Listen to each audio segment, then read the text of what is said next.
নমস্কার বন্ধুরা, আজকে চলে এসেছি তোমাদের জন্য নতুন রেসিপি নিয়ে। আজকে বানিয়েছি আমি রুই মাছের কালিয়া।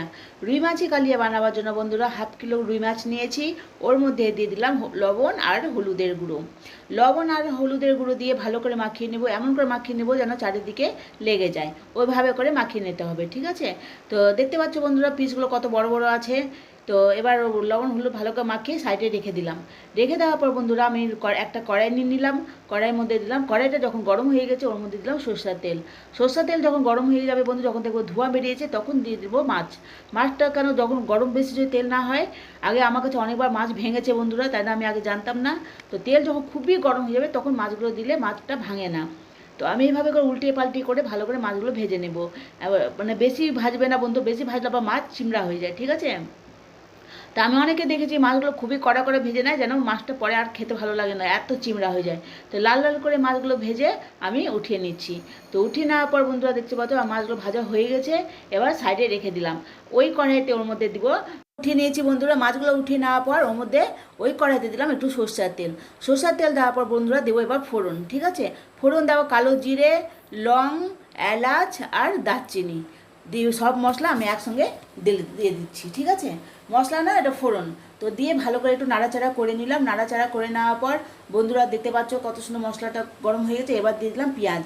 তো পেঁয়াজটা দিয়ে ভালো করে একটু নাড়াচাড়া করে নিব, ঠিক আছে? তো ভালো করে আস্তে আস্তে স্কিমটা কম করে হালকা হালকা ভাজতে হবে যেন পেঁয়াজটা পুড়ে না যায়। তো তাই জন্য হালকা হালকা করে ভেজে নিচ্ছি। ভেজে নেওয়ার পর বন্ধুরা যখন গোল্ডেন কালার চলে এসছে, দেখতে পাচ্ছ হালকা হালকা গোল্ডেন কালার চলে এসছে, স্কিম কম করে দিয়েছি। আর এবার আমি মশলা বানিয়ে নিব। ওর মধ্যে দিব আদা আর রসুন, ঠিক আছে? আদা, রসুন, লঙ্কা। তো এবার মানে লঙ্কাটা নিজে টেস্ট হিসাবে দিবে, মানে যেমন ঝাল তোমরা পছন্দ করো ওইভাবে ঝালটা দিবে, ঠিক আছে? তো আমি ওর মধ্যে সামান্য জল দিয়ে ওটা মশলাটা পেস্ট করার জন্য সাইডে রেখে দিচ্ছি। রেখে দেওয়ার পর পেঁয়াজটা আমি একটু আবার ভেজে নিলাম হালকা হালকা করে। যে মশলাটা আমার তৈরি হয়ে গেল ওই মশলাটা আমি ওর মধ্যে দিয়ে দিচ্ছি, ঠিক আছে? দিয়ে দেওয়ার পর ভালো করে একটু নাড়াচাড়া করে নিব। আর একটা মশলা বানাবো, একটা গোটা টমেটো, ঠিক আছে? গোটা টমেটো পেস্ট করার জন্য আমি এটা সাইডে রেখে দিলাম। তো রেখে দেওয়ার পর বন্ধুরা ওই মশলাটাকে টমেটোটাও আমার পেস্ট হয়ে গেছে, ওই টমেটোটা আমি দিয়ে দিচ্ছি। তো দিয়ে এইভাবে করে আমি 3 রকম মশলা বানিয়েছি, ঠিক আছে? এবার দিলাম এটা 25 গ্রামের মতো কাজু আর মানে 25 গ্রামের মতো পোস্ত, ঠিক আছে? আর যদি তোমাদের বাড়িতে মগজ থাকে তো মগজও তোমরা দিতে পারবে। তো পোস্ত কাজুটাও পেস্ট করার জন্য সাইডে রেখে ওই মশলাটাও আমি ওর মধ্যে দিয়ে দিচ্ছি। তো সামান্য জল দিয়ে। তো এবার খুব ঘন হয়ে গেছে, তো একটু জল দিতে হবে, তাই জন্য সাইডে নিয়ে চলে গেলাম। তো একটু জল দিয়ে ওটা ওর মধ্যে আমি দিয়ে দিচ্ছি। দিয়ে ভালো করে মশলাটা কষে নিতে হবে, ঠিক আছে? এমনভাবে মশলাটা তোমরা মানে মানে ভাজতে হবে, মানে নিয়ে থেকে যেন তেল বেরিয়ে আসবে, এমনভাবে যেন মশলাটা ভাজবে, ঠিক আছে? তো দেখতে পাচ্ছ বন্ধুরা মশলাটা কত রকম, দেখতেই কত সুন্দর লাগছে। তো এই মানে মাছের কালিয়াটা এত সুন্দর লেগেছিল খেতে, কি বলবো বন্ধুরা, মানে অসাধারণ মাছের কালিয়া খেতে। তো ওর মধ্যে দিলাম স্বাদ মতো লবণ আর হলুদের গুঁড়ো দিয়ে ভালো করে নাড়াচাড়া করে নিচ্ছি। নাড়াচাড়া করে নেওয়ার পর এবার দিলাম জিরা গুঁড়ো, ধনা গুঁড়ো আর লঙ্কার গুঁড়ো, ঠিক আছে? সব মশলা আমি একসঙ্গে ওর মধ্যে দিয়ে দিচ্ছি। দিয়ে দেওয়া ভালো করে এবার নাড়াচাড়া করে নিচ্ছি। নাড়াচাড়া করতে করতে এবার ওর মধ্যে আমি সাইডে দই দিয়ে দিব। দেখতে পাচ্ছ 2 চামচ মতন, আমি 2 থেকে 4 চামচ দই আছে, দই ওর মধ্যে দিয়ে দিচ্ছি। দিয়ে মশলাটা খুবই কষে নিতে হবে, এমনভাবে ভাজতে হবে মশলার কালারটাই চেঞ্জ হয়ে যাবে। তো এবার আমি অনেকক্ষণ ধরে মশলাটা ভেজেছি বন্ধুরা, ভাজতে ভাজতে এবার দিলাম একটু গরম মশলা।